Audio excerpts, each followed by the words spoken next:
అరవింద్ అక్షర గుడిలో కూర్చొని హోమం చేస్తుంటారు. ఇంతలో హోమగుండంలో మంటలు ఆరిపోతుంటాయి. అందరూ భయపడతా ఉంటారు. అందరూ శివయ్య నువ్వే కాపాడాలని కోరుకుంటారు. పూజారి గారు ఆ హోమగుండంలో నిప్పు ఆరిపోతే మీరు హోమం చేసిన ఫలితం ఉండదు అని చెప్తాడు. అందరూ భయపడి శివయ్యని వేడుకుంటా ఉండగా చిన్ని బ్యాగ్లో ఉన్న ఆత్మలింగాన్ని తీసి, శివయ్య ఈ యజ్ఞం ఆగకూడదు, నువ్వే ఏదో ఒకటి చెయ్యి, ప్లీజ్ శివయ్య, ప్లీజ్ శివయ్య అని చిన్ని బుజ్జి ఇద్దరు శివయ్యని వేడుకుంటారు. ఇంతలో హోమంలో అగ్ని ప్రజ్వలిస్తూ ఉంటుంది. అందరూ సంతోషిస్తారు. శృతి వాళ్ళు చూసి ఎందుకు నీళ్లు పోసినా కూడా ఎలా వెలుగుతుందో చూడండి అంటూ అనుకుంటూ ఉంటారు.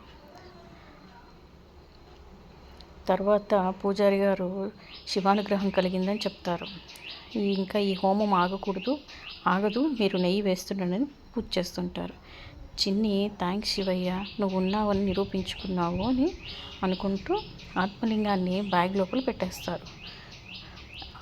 శృతి ఇది ఇలా జరుగుతుంది కదా, ఏం చేస్తే వీళ్ళు హోమం ఆగిపోతుందని అందరూ ఆలోచిస్తూ ఉండగా అక్కడ ఉన్న క్షుద్ర ఆ బ్యాగ్లో నామాలు ఉన్నాయి కదా, ఆ నామాలు ఉండబట్టే ఆ హోమానికి అంత శక్తి, మీరు ఆ బ్యాగును తీసుకొచ్చేస్తే హోమం జరగకుండా ఉంటుంది అంటాడు.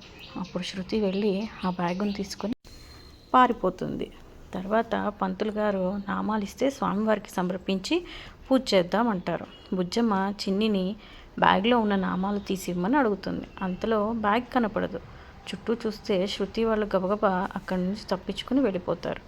అరవింద్ వాళ్ళని పట్టుకుందామని లెగిస్తే పూజారి గారు అరవింద్ హోమం దగ్గర నుంచి వెళ్ళకూడదు అంటారు.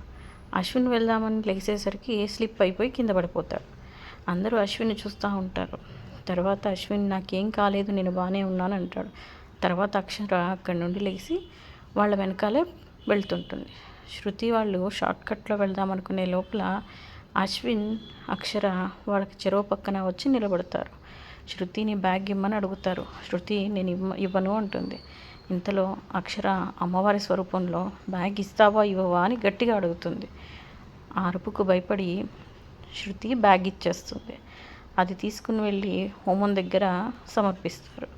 స్వామివారు హోమం దగ్గర పూజ చేసి దాన్ని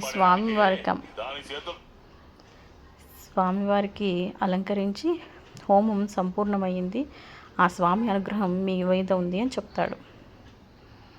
తర్వాత శృతి వాళ్ళు ఇంటికి వెళ్ళిపోతారు. అక్షర వాళ్ళు కూడా ఇంటికి వెళ్ళిపోతారు. అక్షర వాళ్ళు ఇంటికి వచ్చేసరికి రాజ్యం అక్కడ నిలబడి చూస్తుంటుంది. బుజ్జమ్మ రాజ్యాన్ని ఎప్పుడొచ్చావు రాజ్యం అని పలకరిస్తుంది. రాజ్యం చాలాసేపు అయిందని చెప్తుంది. ఫోన్ చేయొచ్చు కదా అని అశ్విన్ అంటాడు. ఏదో ముఖ్యమైన పని ఉండి బయటికి వెళ్ళి ఉంటారు, అందుకే ఫోన్ చేయలేదని అంటుంది. గుడిలో పూజ ఉంటే జరిపించి వస్తున్నామని అక్షర అంటుంది. మంచిదని రాజ్యం అంటుంది. ఏం లేదమ్మా, వీళ్ళ పెళ్ళైన దగ్గర నుంచి ఏదో ఒక డిస్టర్బెన్స్ వస్తూనే ఉంది కదా, ఇప్పుడు అన్నీ తొలగి ప్రశాంతంగా ఉన్నారు. నిన్ను మా కోడలుగా ఎవరికీ పరిచయం చేయలేదు కదమ్మా, అందుకే మా కొడుకుని కోడల్ని ఇంటికి తీసుకెళ్దామని అనుకుంటున్నాను, అందుకే రేపు ఆశీర్వాద ఫంక్షన్ చేద్దామని అనుకుంటున్నాను అని చెప్తుంది రాజ్యం. దానికి బుజ్జమ్మ గారు మీరు కూడా తప్పకుండా రావాలని అడుగుతుంది. తర్వాత అక్షర మీ అమ్మవారిని కూడా ఇంటికి తీసుకునిరా అని చెప్తుంది.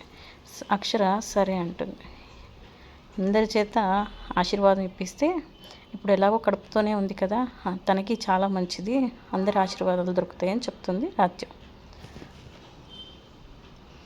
తర్వాత అక్షర వాళ్ళ అమ్మకి ఫోన్ చేస్తుంది. అమ్మ రేపొద్దున ఆశీర్వాద ఫంక్షన్ చేస్తామని రాజ్యం అత్తయ్య చెప్తా ఉంది, మిమ్మల్ని తప్పకుండా రమ్మని చెప్తుందమ్మా అని అంటుంది. అప్పుడు అక్షర వాళ్ళమ్మ నాకు రావటానికి కుదరదమ్మా, అక్కకి ఒంట్లో బాగాలేదు కదా, ఏమ్మా అక్కకి ఇంకా తగ్గలేదా అని అడుగుతుంది. లేదమ్మా ఇంకా నీరసంగానే ఉంది, నేను ఇప్పుడు వస్తే తను ఇబ్బంది పడుతుంది, కావాలంటే మీ పెద్దమ్మని తీసుకుని వెళ్ళు అని చెప్తుంది. సరే అమ్మా, పెద్దమ్మ నెంబర్ నా దగ్గర ఉంది, నేను ఫోన్ చేస్తానులే అని అంటుంది అక్షర. ఇంతలో అక్షర వాళ్ళ పెద్దమ్మకి ఫోన్ చేస్తుంది. ఫోన్ చేస్తే వాళ్ళ పెద్దమ్మ అజయమ్మ ఫోన్ ఎత్తి మాట్లాడుతుంది. ఏమ్మా అక్షర బాగున్నావా అంటుంది. బాగున్నాం పెద్దమ్మ, రేపు ఆశీర్వాద ఫంక్షన్ చేస్తామని అంటున్నారు, మీరు తప్పకుండా రావాలి అని అడుగుతుంది. మీ అమ్మ ఇప్పుడే చెప్పిందమ్మా వస్తాం, మీరు ఎట్లాగో రావట్లేదు, మేము వస్తామని అక్షర్కి చెప్తుంది. ఫోన్ మాట్లాడి పెట్టేస్తుంది. తర్వాత రాజ్యం నీలాంబరి వాళ్ళ ఇంటికి వెళ్తుంది. అక్కడ వాళ్ళని కూడా ఆశీర్వాద ఫంక్షన్కి రమ్మని చెప్తుంది. నీలాంబరి కోపంతో మేము రామని చెప్తుంది. నేనేమి నా కోడల మీద ప్రేమతో ఆశీర్వాద ఫంక్షన్ చెయ్యట్లేదు, వాళ్ళ మీద పగ తీర్చుకోవడానికి, వాళ్ళని అవమానించడానికే నేను ఈ ఫంక్షన్ చేస్తున్నానని చెప్పి రాజ్యం నీలాంబరికి చెప్తుంది. మీకు ఈ వీడియో కనుక నచ్చితే please like, share and subscribe. Thank you.